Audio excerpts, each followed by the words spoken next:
बोलो श्री प्राणनाथ प्यारे की जय। बोलो श्री सतगुरु महाराज की जय। जब मेहर पिया करते हैं आत्म निर्मल करते हैं। जब मेहर पिया करते हैं आत्म निर्मल करते हैं। ये सागर तो निहर का सागर है, निस्बत का सागर है। जब मेहर पिया करते हैं आत्म निर्मल करते हैं। ये सागर तो निहर का सागर है, निस्बत का सागर है, सागर है। दुख में पियो जी मिलसी, सुखे न मिलिया कोई। दुख में पियो जी मिलसी, सुखे न मिलिया कोई। अपने पियो का मिलना सो दुख ही से होए। अपने पियो का मिलना सो दुख ही से होए। दुख में विरहा लगाया, विरहा ने इश्क जगाया।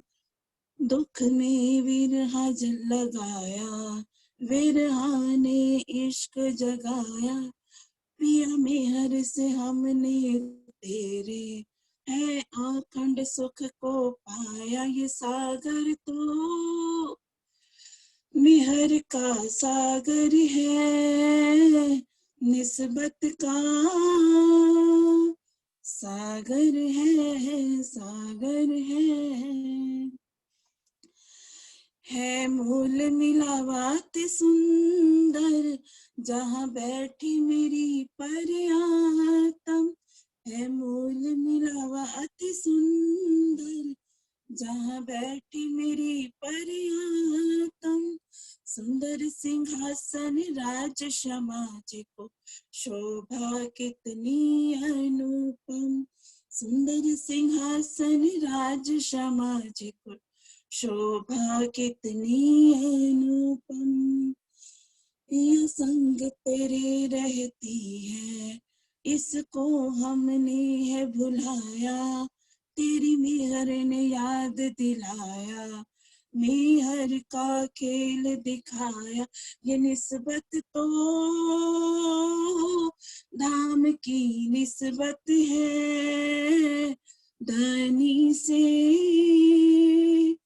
निस्बत है, निस्बत है।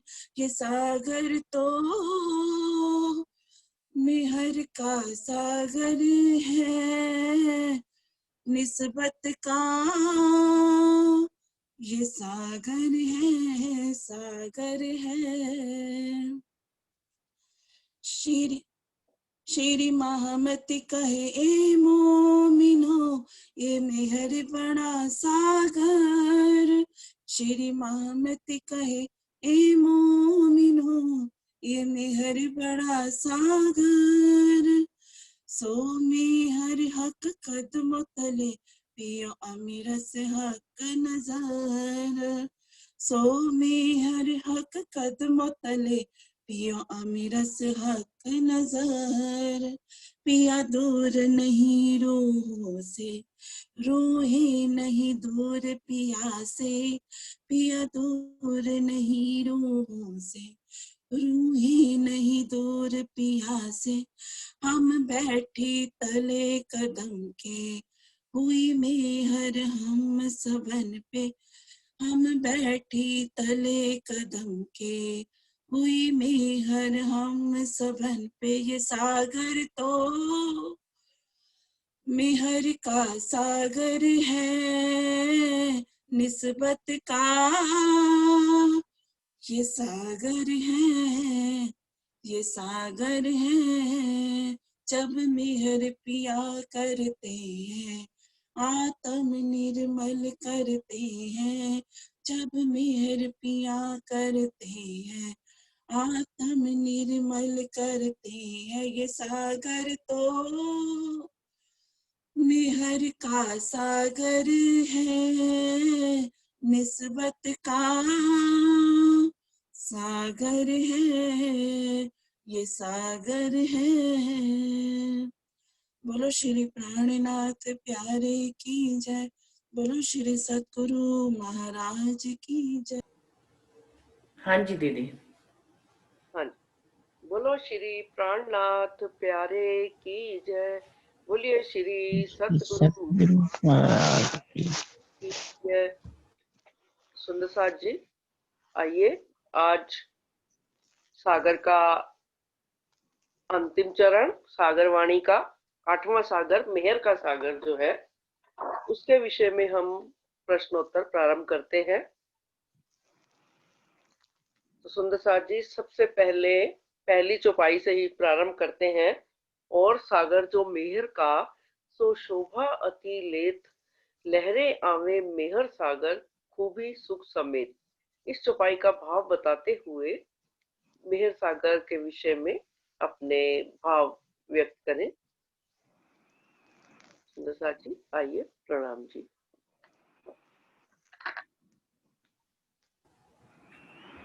प्रणाम जी। सुंदर साथ जी, कौन बोलने आएगा? आशा भाभी आप बोलोगे, आपने माइक खोला है। हाँ जी, प्रणाम जी। प्रणाम जी। प्रणाम जी। मेहर के सागर की तुलना तो कोई कर ही नहीं सकता। जितनी राज्य ने मेहर हम लोग पे करी है और कोई कर ही नहीं सकता।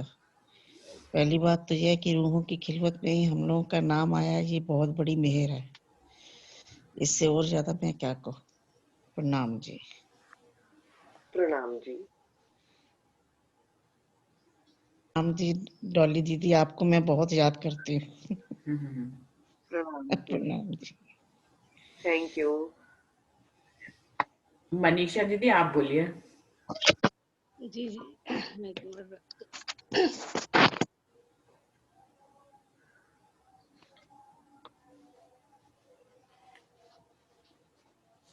ओह वाह मनीषा दीदी, बहुत सुंदर लग रहे हो आप। अब आप सबका आदेश हुआ है तो प्रयास करना पड़ेगा। हाँ बिल्कुल बिल्कुल बिल्कुल, आज देखिए कितना आनंद आएगा आज आपकी आवाज सुनकर सुंदर साथ को।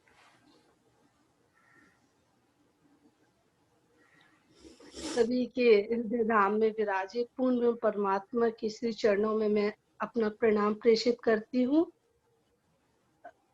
श्री राज जी के दिलों के 8 सागर का हमने जो रसास्वादन किया, आज मेहर सागर की ओर हम चल रहे हैं, जो सर्वरस सागर है, पूर्व की दिशा में है और राज्य का हृदय कहलाता है। हम सभी अंगनाएं उनके हृदय में प्रेम भरे जो गोते लगाते हैं। प्रेम, मेहर का मतलब होता है कृपा। संसार में जो भी 5 तत्व, 3 गुण और 14 लोकों का ब्रह्मांड श्री राज्य की मेहर से ही कायम हुआ है।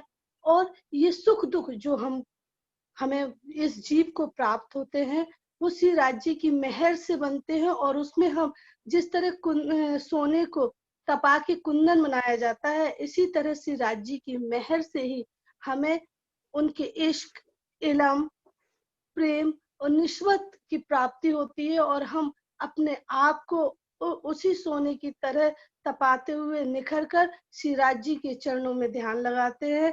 और जिसके द्वारा हमें इन सभी जो मायावी ब्रह्मांड में जो चीज दुख भी होता है, उसका अनुभव सुख के रूप में होता है। इसलिए तो श्री राज्य ने कहा है, यही अपनी जागनी जो याद आवे सुख, इशक यहीं से होगी, यहीं से सन्मुख।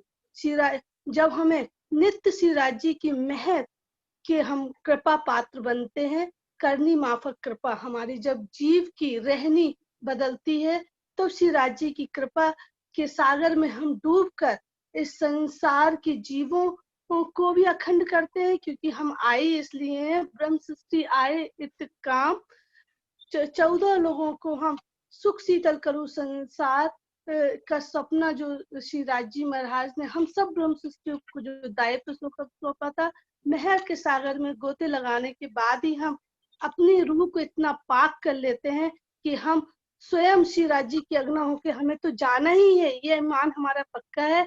और साथ ही साथ हम जीव सृष्टियों को भी मुक्ति दिलाते हैं। प्रणाम सुंदर साहब। प्रणाम जी। मनीषा जी ने बहुत अच्छा वर्णन किया मेहर का। और कोई सुंदर साथ बोलना चाहे, स्वागत है। विजय दीदी आप आएंगी?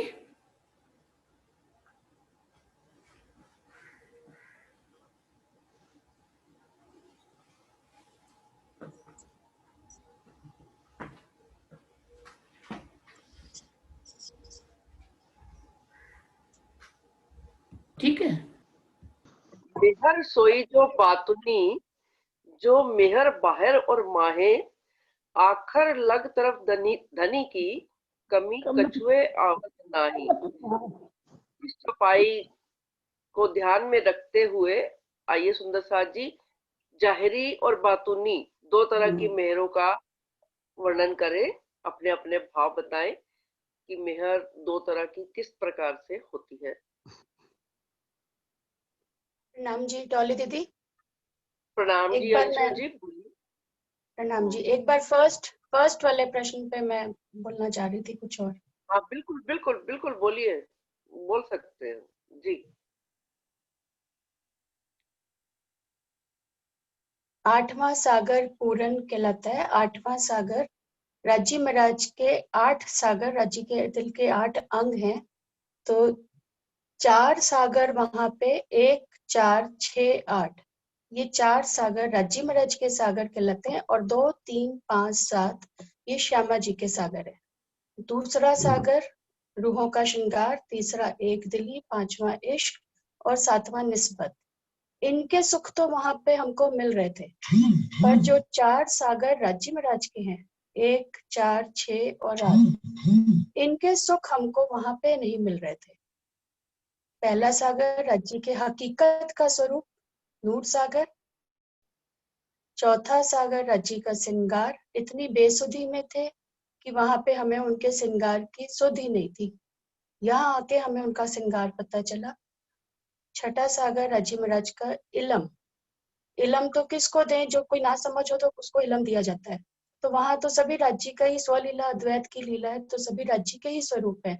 तो इलम का भी सुख वहां पे नहीं था। और ये 8वां सागर मेहर सागर, तो मेहर भी वहां राज्य महाराज किस पे करते। तो यही चारों सागरों का सुख देने के लिए ही राज्य महाराज हमको इस ब्रह्मांड में लेकर आए। तो 8वां सागर मेहर सागर से ही यहाँ हमारी रूह की चाल स्टार्ट होती है। सबसे पहले राज्य महाराज हमको अपनी मेहर में लेते हैं। मेहर अपनी आत्माओं पे की जाती है और कृपा जीवों पे की जाती है। तो राज्य महाराज ने हमको अपनी मेहर में लिया सबसे पहले, और हमारे अंदर जिसकी मेहर की वजह से ही उनकी निस्बत हमारे अंदर आई। निस्बत हमारे अंदर आई, राज्य महाराज की जो सुरता रूप में आत्म हमारे अंदर आई हुई है। और ये 8वें सागर से ही हम 7वें सागर की तरफ आए। राज्य ने मेहर की दृष्टि की हमारे ऊपर, तो हमें हमारी निस्बत की पहचान हुई कि मैं जिस ब्रह्मांड में रह रही हूँ, मैं इस ब्रह्मांड की नहीं हूँ, मैं तो ये खेल देखने के लिए आई हूँ। मेरा मूल तन परम धाम मूल मिलावे में राज्य महाराज के चरणों में विराजमान है। इस बात की पहचान हमको जब राज्य की मेहर हुई, तब हमको अपनी निस्बत की पहचान हुई। और निस्बत की पहचान के बाद फिर राज्य महाराज ने स्वयं अपनी पहचान हमें दी। यह है इलम का सागर। 7वें से हम 6ठे में आए। राज्य के स्वरूप की पहचान हुई हमको इलम के माध्यम से, वाणी के माध्यम से हमें राज्य के स्वरूप की पहचान हुई। और फिर हम 5वें सागर की तरफ आए। पहचान होने के बाद जब किसी की पहचान होगी तब तो उनसे प्रेम या इश्क होगा। तो जब राज्य के स्वरूप की पहचान हुई, फिर हमको उनसे इश्क की तरफ हम मुड़े। 5वें सागर का हमने यहाँ पे सुख लिया। तो इस प्रकार यहाँ पे जब हम रूट की चाल चलेंगे तो हम 8 7 6 5 ऐसे चलना पड़ेगा हमको। तो 5वें सागर का सुख हमको इश्क का सुख मेहर में हम आए, मेहर से हमें निस्बत की पहचान हुई, निस्बत से हमें राज्य के स्वरूप की पहचान हुई, और राज्य के स्वरूप की पहचान होने के बाद हमको इश्क मिला राज्य महाराज का। तो ये है पूर्ण मेहर में आना। इश्क में गलतान हो गए तो हमें पूर्ण राज्य महाराज की मेहर का सुख यहाँ पर तब जाकर मिला। एक सखीरी मेहर बड़ी बड़ी महबूब की अखंड अलग है, तो अखंड का सुख हमें जब राज्य की मेहर हुई तब हमें वो अखंड का सुख, ऐसा सुख मिला राज्य महाराज का जो अलेख्य है, जिसको हम वर्णन ही लिख ही नहीं सकते, जिसका हम वर्णन ही जबान से नहीं कर सकते कि राज्य महाराज ने अपनी मेहर में लेके हमें क्या क्या सुख दिए हैं। प्रणाम जी। प्रणाम जी। हाँ जी, हमने मेहर सागर के पहली चौपाई में ही पूरे मेहर सारे 8 सागरों का वर्णन कर दिया बहुत अच्छी तरह से। शायद अब सब सुंदर साथ को मेहर सागर का भी काफी समझ में आ गया होगा कि मेहर सागर में 8 सागर कैसे समाये हुए हैं। तो सुंदर साथ जी, अगले प्रश्न पर चलते हैं। मेहर सोई जो बातुनी, जो मेहर बाहर और माहे, आखर लग तरफ धनी की, कमी कछुए आवत नाही। इस चौपाई का भाव बताते हुए मेहर का वर्णन करें, कैसी कैसी मेहर होती है।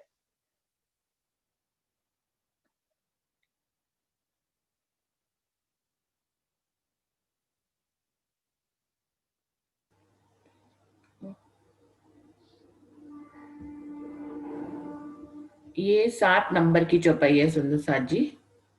जी जी, 7वीं चौपाई है। धनी की सुंदर साथ जी बाहरी और आंतरिक कृपा हमेशा बनी रहती है। उनकी वास्तविक कृपा भी होती है आंतरिक, और वो जिस पर होती है उसे अंतिम समय तक, शुरू से लेकर आखिर तक के, उसको उसका किसी बात की उसको कमी महसूस नहीं होती।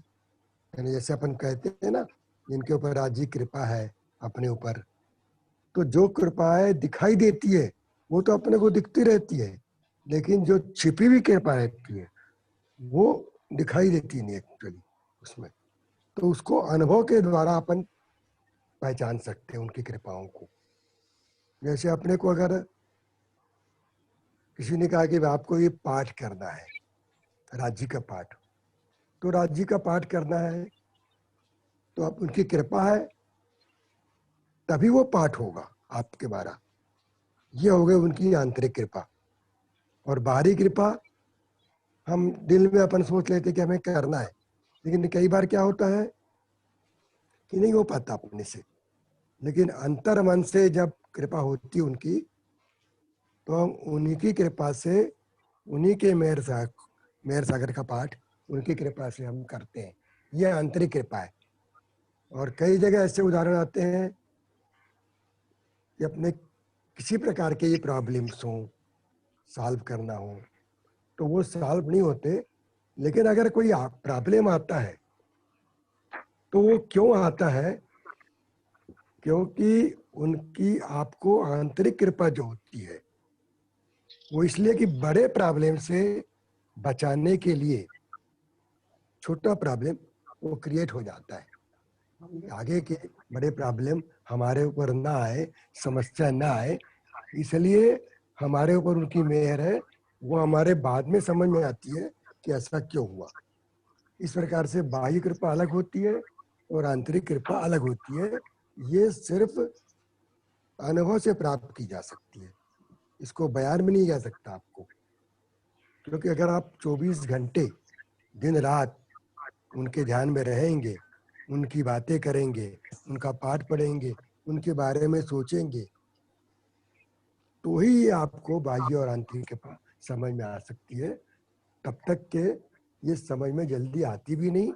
इसलिए इसका उदाहरण ये है कि बस 2-4 चौपाई आप याद रख लो वाणी की।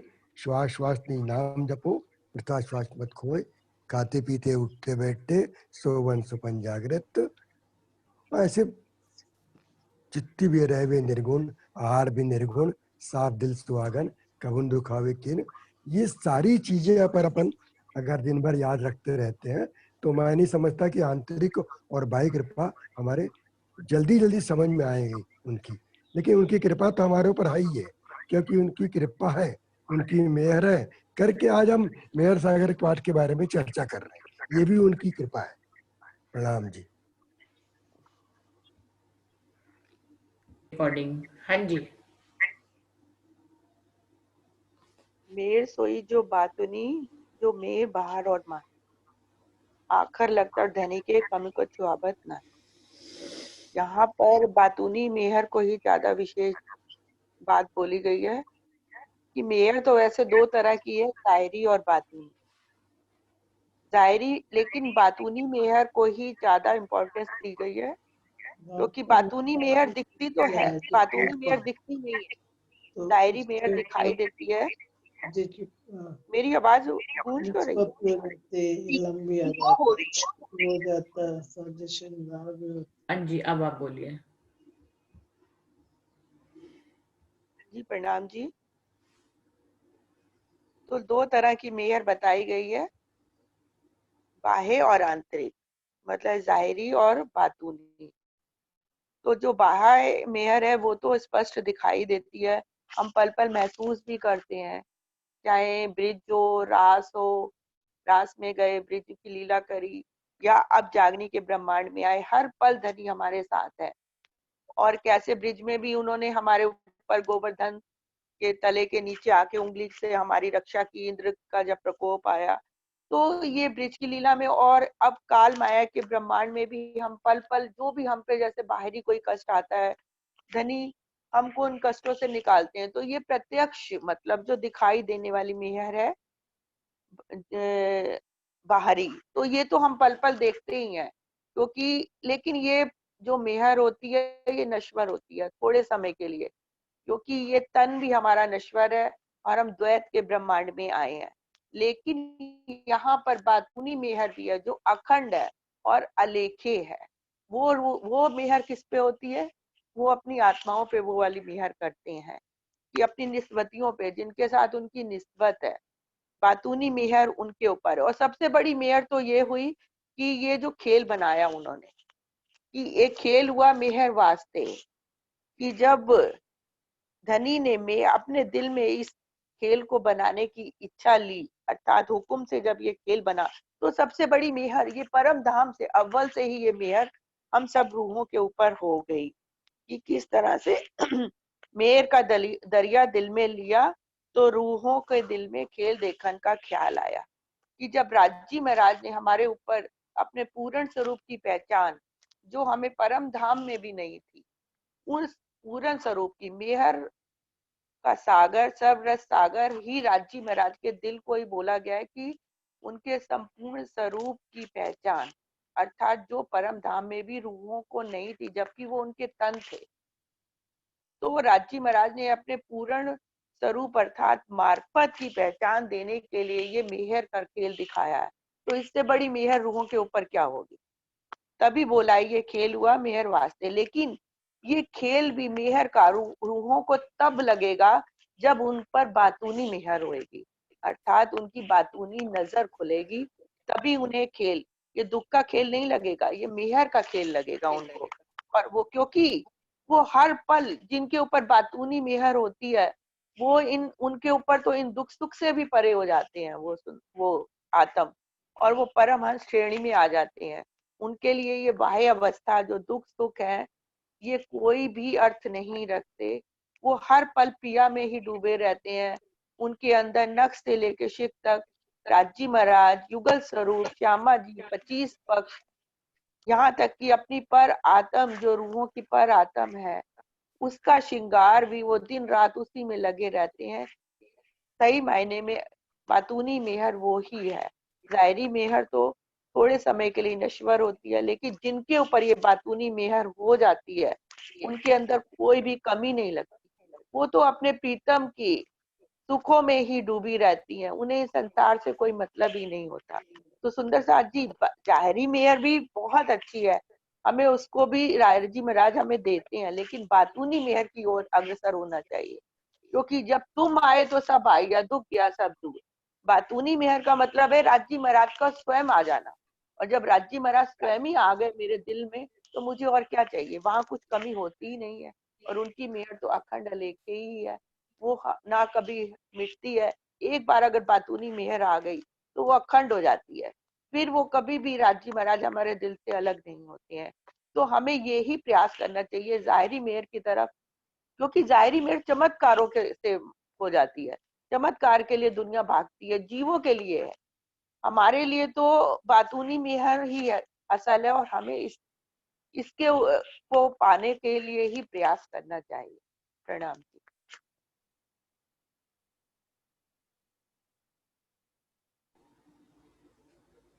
सुंदर साथ जी, जाहिरी और बातूनी, जाहिरी को तो ज्यादा क्लियर करने की जरूरत नहीं है। हर सुंदर साथ हर पल हर घड़ी अपने ऊपर जाहिरी मेहर को तो देखते ही रहते हैं, और उसका एक एग्जाम्पल तो यही है कि ये खिलवत रूहों की, जैसे कि बताया चल रहा है, इसको राज्य की मेहर, राज्य ने अपनी मेहर से ही शुरू किया, और कैसे ये चल रहा है और उसको कितने सुंदर साथ देख रहे हैं, ये सब हम सबको पता ही है। ये जाहिरी मेहर में आता है।